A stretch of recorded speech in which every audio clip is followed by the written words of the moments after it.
Hello everyone, तो कैसे हैं आप सब। आई होप आप सभी अच्छे ही होंगे। सो चित्रकूट ब्लॉग पार्ट 2 आ चुका है, जिसका आप सभी को बेसब्री से इंतजार था। तो अभी मॉर्निंग टाइम है। Good morning. तो आइए दूसरे रूम में चलकर देखते हैं कि मेरी फ्रेंड्स क्या कर रही हैं।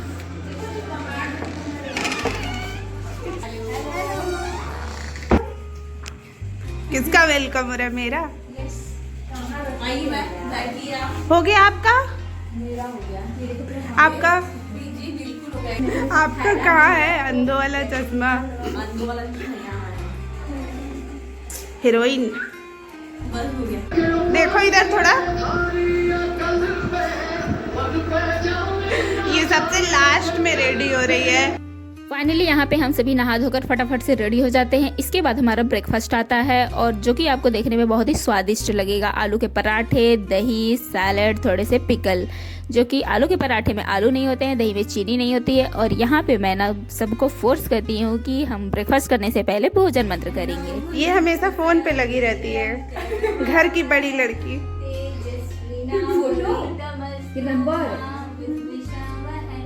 अच्छा, कि और हम लोग का खाना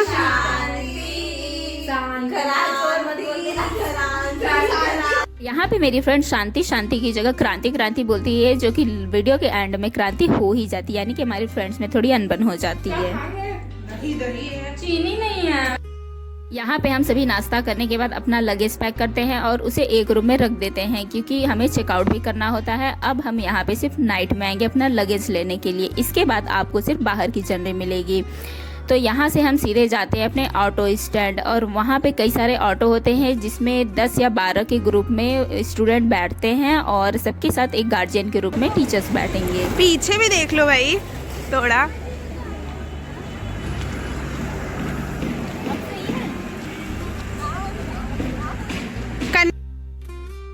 यहाँ मैं ठीक से नाश्ता तो कर नहीं पाती, इसलिए मैं बीच बीच में अपने फ्रूट्स लेती रहती हूँ, और पीछे से बच्ची देखती रहती है और मैं उसे देती भी नहीं हूँ।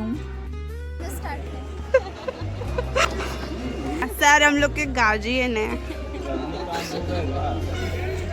और ये रहा हमारा ऑटो कामतानाथ। अब पूरी जर्नी हम इसी ऑटो के साथ करेंगे। जब भी हम कभी बीच में अपने ऑटो भूल रहे थे ना कि अरे हमारा ऑटो कहाँ गया, तो बस हम इस ऑटो का नाम पढ़ रहे थे कि कामतानाथ किधर गया। और इन बच्चों को देखिए, इन बच्चों को देखकर इतना अच्छा लग रहा था ना, ऐसा लग रहा था कि आज भी गुरुकुल जैसे स्कूलों में पढ़ाई हो रही है। और ये है रामघाट मंदाकिनी नदी, जहाँ पे हम नाइट में आएंगे नौका विहार के लिए। फिलहाल हम जा रहे हैं हनुमान घाट पहाड़ी पे दर्शन के लिए।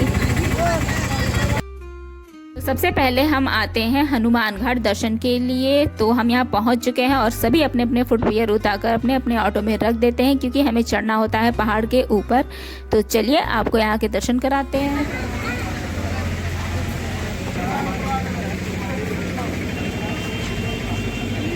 साढ़े 10 बजे के करीब हम पहाड़ के ऊपर चढ़ना स्टार्ट करते हैं।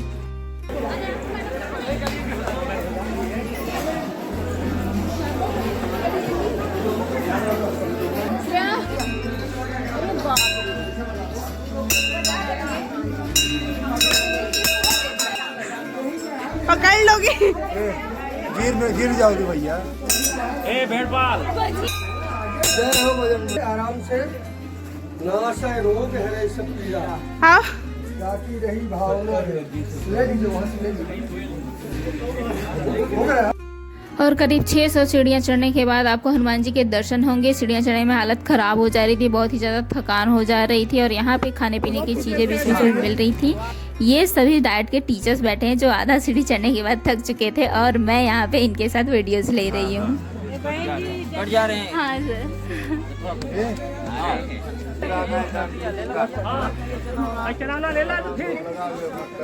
सीढ़ियों के बीच बीच में आपको ये शनिदेव, हनुमान जी की छोटी छोटी मूर्तियाँ मिल जा रही थी, और ये थोड़ी श्रृंगार की चीज़ें यहाँ पे मिल जा रही थी, जो कि ये बीच बीच में बेच रहे थे।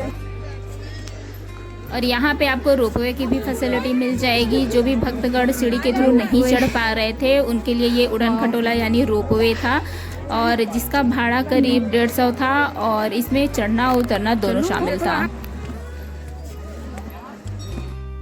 फाइनली इतनी मेहनत करने के बाद हम हनुमान धारा मंदिर में ऊपर पहुंच चुके हैं, और यहाँ पे माता जानकी के आशीर्वाद से पवन पुत्र हनुमान यहाँ पे विराजमान है। यहाँ पे आपको पंचमुखी हनुमान जी के दर्शन हो जाएंगे, राम लक्ष्मण सीता जी के दर्शन हो जाएंगे। और यहाँ पे पूरा फूलों से सजावट की हुई थी, पत्तों से सजावट की हुई थी, जैसा कि आप इस मंदिर में देख सकते हैं। और ऐसा माना जाता है कि वो लंका दहन करने के बाद हनुमान जी यहीं पर आकर अपनी पूछ की अग्नि को शांत किए थे और भगवान श्री राम ने तीर चलाकर यहाँ पे सरस्वती की धारा उत्पन्न की थी। और आप ये जो धारा देख रहे हैं, यानी कि पानी जो कि मेरी फ्रेंड्स बॉटल में भर रही हैं, ये न जाने कितनी जड़ी बूटियों से होते हुए, पहाड़ों से होते हुए आ रहा था। और ये पानी पीने में भी ना इतना मीठा और इतना स्वादिष्ट था कि मैं बता नहीं सकती। वहाँ देखो। तो ऊपर दर्शन करने के बाद हम कुछ सीढ़ी नीचे उतर कर आते हैं और यहाँ पे श्री नरसिंह धारा होती है, जहाँ पे लिखा होता है कि अगर आप अपनी मनोकामना मानेंगे तो वो पूर्ण होगी। तो लोग यहाँ पे कॉइन फेंक के अपनी अपनी मनोकामना मांग रहे थे। ये नरसिंह धारा आपको पास में दिख रहा है, लेकिन जहाँ पे हम लोग खड़े थे वहाँ से ये काफ़ी डिस्टेंस पे था, तो हम जूम आउट करके ले रहे थे, इसलिए आपको पास में दिख रहा होगा।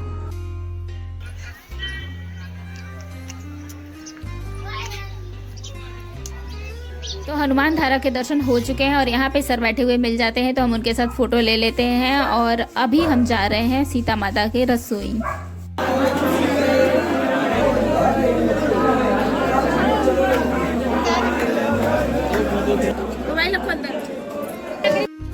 हनुमान धारा से होते हुए करीब 50 से 60 सीढ़ियां चढ़ने के बाद आप यहाँ पे माता सीता के रसोई द्वार आ सकते हैं। ये माता सीता का रसोई द्वार है और आप यहाँ पे देख सकते हैं कि लोग 1 बाय 1 करके जा रहे हैं, क्योंकि चैनल बहुत ही पतला खुला होता है। ऐसा इसलिए क्योंकि अंदर बहुत ही कम स्पेस होता है, आप एक लाइन बनाकर ही अंदर जा सकते हैं।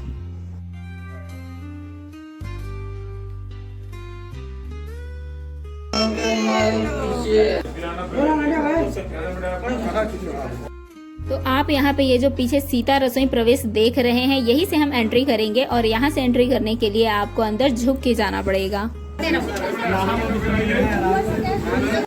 और ये वही पावन जगह है जहाँ पे माता सीता अपनी रसोई पकाया करती थी और यहीं पर उन्होंने 5 ऋषियों को कंदमूल पकाकर खिलाया था।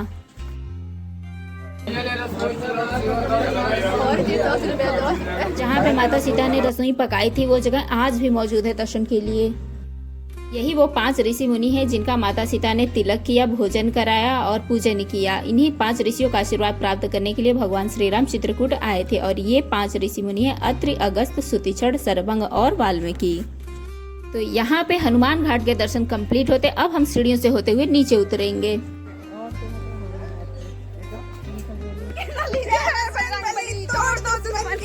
कुछ सीढ़ियों से उतरते ही आपको यहाँ पे श्रृंगार की चीजें मिल जाएंगी। आपको जो खरीदना है आप यहाँ से खरीद सकते हैं। कुछ किलोमीटर का रास्ता तय करने के बाद अभी हम जा रहे हैं माता अनुसुईया के दर्शन के लिए। पूरा रास्ता खाली था क्योंकि दोनों साइड जंगल था। और ये जो 2 ऑटो आप देख रहे हैं, इसमें भी हमारे कॉलेज के स्टूडेंट बैठे हुए हैं और यहाँ पे सर आगे आगे चल रहे हैं और सारे स्टूडेंट पीछे पीछे। और ये है माता अनुसुईया का पवित्र मंदिर जहाँ पर हम पहुँच चुके हैं।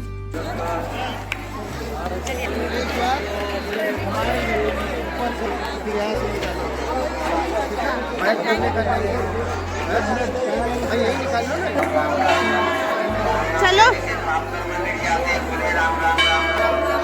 राम राम राम।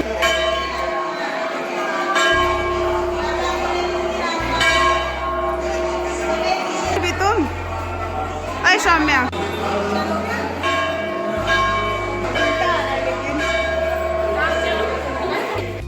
इस मंदिर में ना एक चीज इतनी अच्छी थी कि एंट्री करते ही आपको यहाँ पे लोग माइक लेकर खड़े हुए थे और वो ना ही नमस्ते और ना ही प्रणाम बोल रहे थे, बल्कि राम राम बोल रहे थे और आपसे भी बुलवा रहे थे।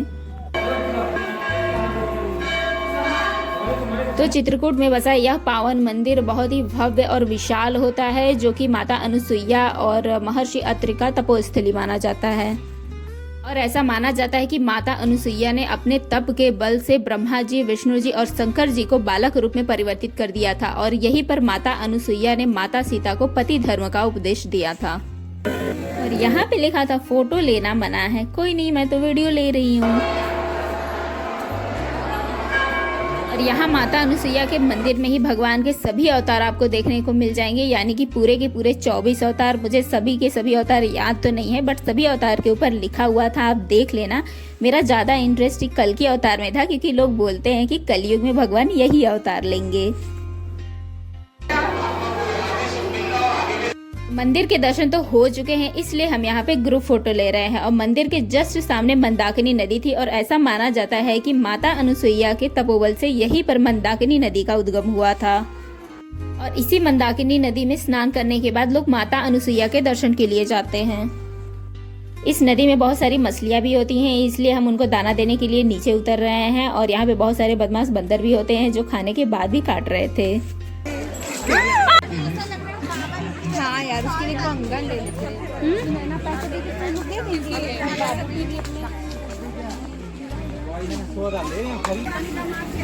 यहाँ से निकलने के बाद आपको रास्ते में यहाँ पे भी श्रृंगार की चीजें मिल जाएंगी। आपको जो लेना है आप यहाँ से ले सकते हैं। माता अनुसुईया का दर्शन करने के बाद करीब 14 से 15 किलोमीटर की दूरी तय करके हम आते हैं गुप्त गोदावरी।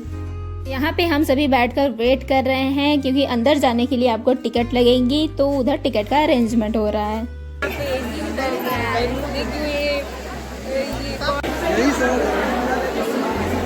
आप ये जो पजल वाला रास्ता देख रहे हैं ना, मुझे लग रहा है ऐसा इसलिए बनाया गया है ताकि ऊपर ज्यादा भीड़ ना बढ़े, लोग इसी में उलझे रहे। वैसे मजा भी आ रहा था इसमें। तो ये गुप्त गोदावरी की जलधारा बह रही है और यहाँ पे लोग ऐसा बोल रहे थे कि भगवान अपने 14 वर्ष के वनवास में 11 वर्ष यही चित्रकूट में बिताए थे। और यहाँ पे गोदावरी नदी भगवान श्री राम को गुप्त रूप से मिलने के लिए आई थी।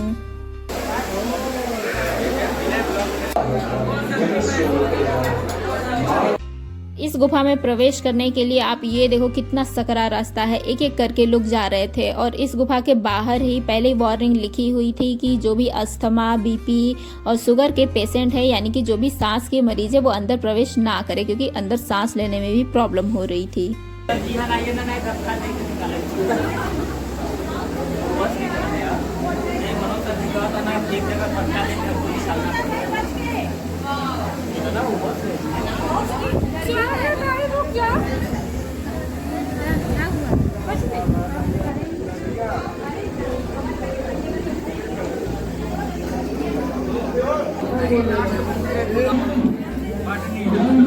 अभी आप ये जो कुंड देख रहे हैं, ये नासिक के त्र्यंबकेश्वर से जो गुप्त रूप में गोदावरी आती हैं, उनका यहीं पर उद्गम स्थान है। और इसी कुंड में माता सीता स्नान किया करती थीं।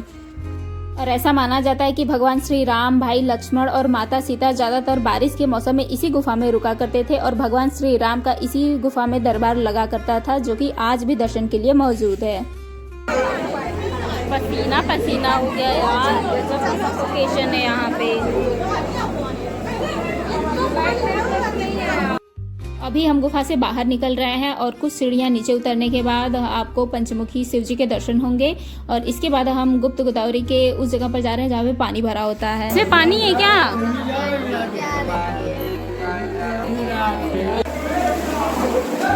देख लो थोड़ा पीछे भी। ओए सौम्या, पीछे भी देखना होता है। तो आप ये जो पानी देख रहे हैं, ये कुछ दूर जाने के बाद घुटनों से भी ज़्यादा ऊपर हो जाता है, इसलिए हम डर के मारे आगे जाते ही नहीं हैं। और लोग यहाँ पे बोल रहे थे कि ये जो गुप्त गोदावरी का जल है, ये कुछ दूर जाने के बाद दिखाई नहीं देता है, यानी कि गुप्त हो जाता है शायद, इसलिए इसका नाम गुप्त गोदावरी है। देखो पहले कितना पानी है, ये तो देखो। यहाँ भी ज्यादा पानी है, यहाँ भी और ज्यादा है। यहाँ पे गुप्त गोदावरी के दर्शन हो चुके हैं और सुबह से शाम घूमते घूमते हम बहुत ज़्यादा थक जाते हैं, सभी की एनर्जी डाउन हो जाती है। तो हम यहाँ पे रुके हुए हैं खाना खाने के लिए मिश्रा यूपी ढाबा पे। ये मिश्रा यूपी ढाबा का मेन्यू है और हम सब यहाँ पे खाने का वेट कर रहे हैं। और यहाँ का भी मुझे खाना अच्छा नहीं लगता है, पता नहीं एमपी में खाना अच्छा मिलता भी है या नहीं मिलता है, या हम ऐसे जगह जा ही रहे थे खाने के लिए। यहाँ की रोटी इतनी कड़ी होती है कि मुझसे नहीं खवाता है, इसलिए मैं सिर्फ चावल दाल खाती हूँ यहाँ पे।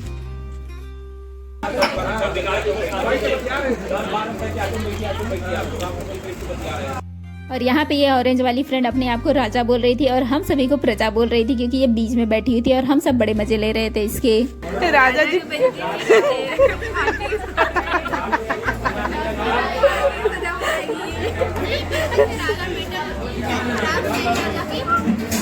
खाना पीना खाते खाते ट्रैवल करते करते हो चुकी थी शाम और हम अभी पहुंचे हैं रामघाट मंदाकिनी नदी के तट पर।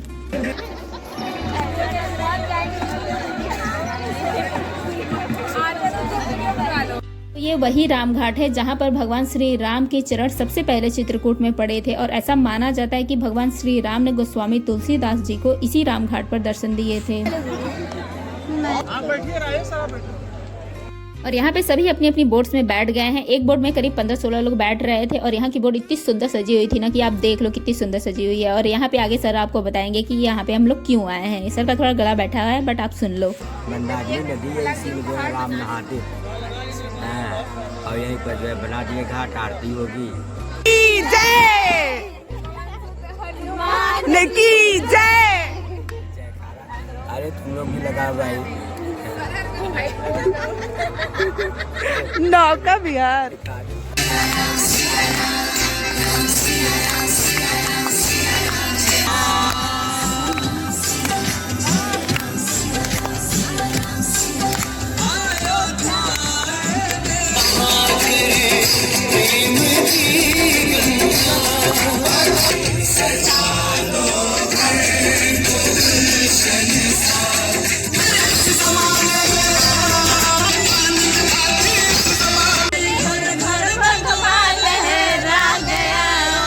और ऐसा माना जाता है कि गोस्वामी तुलसीदास इसी राम घाट पर चंदन खींच रहे थे और तभी प्रभु श्री राम बालक का रूप लेकर आते हैं और गोस्वामी तुलसीदास जी का चंदन से तिलक करते हैं। लेकिन गोस्वामी तुलसीदास उन्हें पहचान नहीं पाते हैं।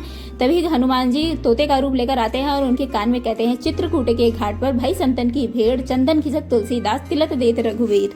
जैसा कि हम सभी अपनी किताबों में पढ़ते आ रहे हैं। तो यहाँ पर नौका विहार हो चुका है, सभी की बोट्स किनारे पर लग चुकी हैं और हम यहाँ सीढ़ियों पर बैठकर आरती देखने का वेट कर रहे हैं।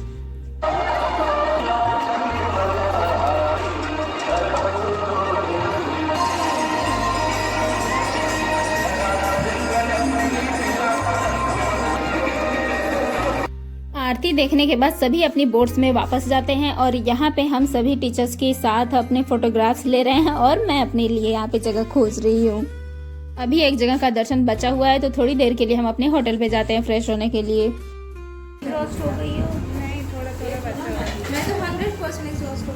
यहाँ पे भी कुछ लोग ड्रेस चेंज कर रहे हैं बट मेरी हालत इतनी नहीं होती कि अब मैं दोबारा ड्रेस चेंज करूँ। तो यहाँ पे हम बहुत ज़्यादा थक चुके हैं, रात भी बहुत ज़्यादा हो चुकी है बट अभी भी एक जगह का दर्शन बाकी था और वो था कामदगिरी। और ऐसा माना जाता है कि आप चित्रकूट आए हैं और आपने कामदगिरी पर्वत के दर्शन नहीं किए तो आपकी यात्रा अधूरी मानी जाएगी। तो हम कामदगिरी पर्वत पहुँच चुके हैं और जैसा कि आप देख ही रहे हैं कि मंदिर बंद हो चुका है बट अभी भी हम परिक्रमा करेंगे यहाँ पे। प्रसाद मत खाओ, ध्यान इधर दो। पंचकोसी परिक्रमा करते करते ये प्रथम द्वार आ चुका है। आगे ऐसे ही 4 द्वार और आएंगे। तो ये परिक्रमा करना जरूरी इसलिए भी है क्योंकि भगवान शिव जी की आज्ञा से प्रभु श्री राम अपने वनवास काल के दौरान यहाँ पर पूजा करने के बाद ये परिक्रमा किया करते थे और यहीं पर वो अपने भाई भरत से मिले थे और भरत ने उनसे विनती की थी कि वो अपने राज्य वापस चले। और यहाँ पे ना एक पंडित जी मिलते हैं मुझे चंदन लगाने के लिए। मैं उनसे बोल रही हूँ कि मैंने चंदन लगाया हुआ है बट फिर भी वो बार बार मुझे बुलाते हैं और चंदन के दोनों साइड राम राम लिख देते हैं। फाइनली हर जगह के दर्शन हो चुके हैं। अब हम लास्ट बार जा रहे हैं अपने होटल डिनर के लिए और फाइनली मुझे डिनर पसंद आ जाता है तो मैं डिनर करती हूँ। सफ़र में ना 2 ही चीज़ों का आनंद आता है, एक तो घूमने का और दूसरा खाने का। तो घूमने में तो मैं खूब सारा एंजॉय कर रही थी बट खाने में अप्स एंड डाउन्स हो जा रहे थे। डिनर करने के बाद अभी हम जा रहे हैं अपना लगेज लेने। Bye bye.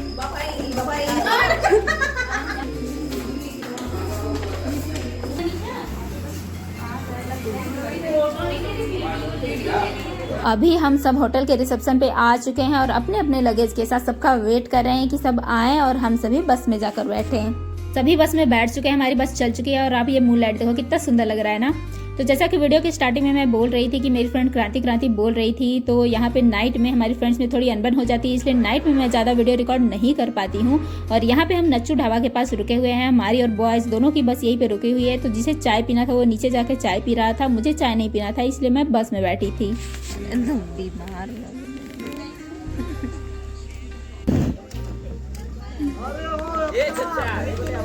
Chitrakoot blog part 1 मैंने अपलोड किया हुआ है, वो वीडियो आप सभी जरूर देखना, आपको बहुत मजा आने वाला है। वीडियो के डिस्क्रिप्शन में मैं उसका लिंक दे दूंगी। तो यहाँ पे मैं सनराइज को कैप्चर करने की कोशिश कर रही थी बट वो हो नहीं रहा था।